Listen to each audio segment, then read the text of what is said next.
Hello, good morning guys. Let's make bachelor style aloo paratha. ఒక pan తీసుకొని దాంట్లో కొంచెం ఆయిల్ వేసుకొని దాంట్లో కొంచెం జీలకర్ర అండ్ ప్లేట్లో చూపించిన వెజిటేబుల్స్ తీసుకోండి. ఆనియన్ ఒక చిన్న మీడియం ఆనియన్ ఒకటి తీసుకున్నాను నేను. ఇది 2 మెంబర్స్కి క్వాంటిటీ, 5 చపాతీస్కి. అండ్ తర్వాత క్యారెట్, హాఫ్ క్యారెట్, మీడియం సైజ్ది హాఫ్ క్యారెట్ తురుముకున్నాను. దాంట్లో కొంచెం సాల్ట్ యాడ్ చేసుకొని, పసుపు యాడ్ చేసుకొని మిక్స్ చేసుకోండి. అండ్ దెన్ కొంచెం టమాటో వేసుకొని మంచిగా మిక్స్ చేసుకోండి మళ్ళీ. అండ్ దెన్ మిర్చి పౌడర్ యాడ్ చేసుకొని కొంచెం గరం మసాలా యాడ్ చేసుకున్నాక తర్వాత నేను 5 మీడియం సైజ్ పరాటాస్కి 2 ఆలు తీసుకున్నాను. బాయిల్ చేసిన ఆలూని పీల్ తీసేసి స్మాష్ చేసుకొని మిక్స్ చేసుకోండి మనం ఇందాక తీసుకున్న కర్రీలో. మంచిగా మిక్స్ చేసుకున్నాక కొంచెం దానికి అలా మంచిగా మొత్తం మిక్స్ అయ్యేలాగా మిక్స్ చేసి తర్వాత దాంట్లో కొంచెం కొత్తిమీర యాడ్ చేయండి. అండ్ ఇప్పుడు చపాతీ కొంచెం 2 మీడియం కప్స్ చపాతీ పిండి తీసుకొని దాంట్లో కొంచెం సాల్ట్, కొంచెం ఆయిల్ వేసుకొని మంచిగా మిక్స్ చేయండి మొత్తం అంతా కలిసేలాగా.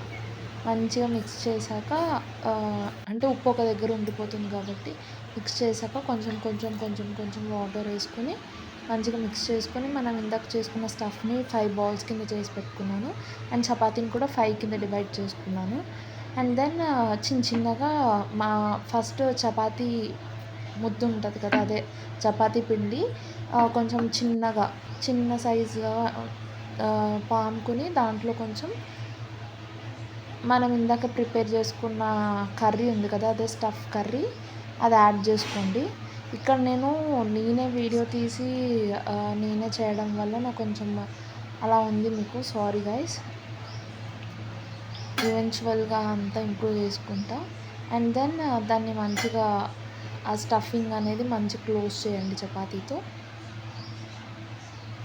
అండ్ మీరు చపాతీ చేసుకున్నప్పుడు కూడా ఎడ్జెస్లో కొంచెం పల్చగా చేసుకుని మిడిల్లో కొంచెం లావుగా ఉండేలా చూసుకోండి.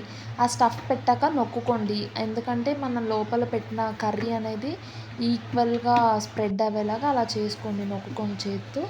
అండ్ దెన్ ఆట ఉంటుంది కదా, దాన్ని కొంచెం పైన కింద అలా చేసుకుంటూ వీడియోలో చూపించినట్టు చపాతీలా చేసేసుకోండి.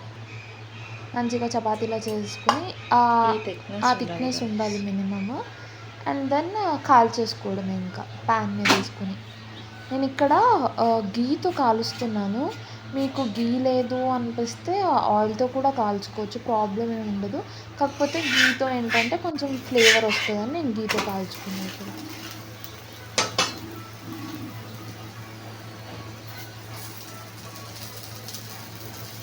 మంచిగా అంతా అన్ని సైడ్స్కి స్ప్రెడ్ అయ్యేలా స్ప్రెడ్ చేసుకొని ఆయిల్ ఆర్ గీ తీసుకుంటే గీ, ఆయిల్ తీసుకుంటే ఆయిల్, మంచిగా చపాతీ అంతా స్ప్రెడ్ అయ్యేలాగా 2 సైడ్స్ కాల్చుకుంటూ రాసుకొని కొంచెం మంచిగా చపాతీ కలర్ వచ్చాక పరోటా అనేది మనం ఇంకా స్టవ్ ఆఫ్ చేసేసుకోవాలి.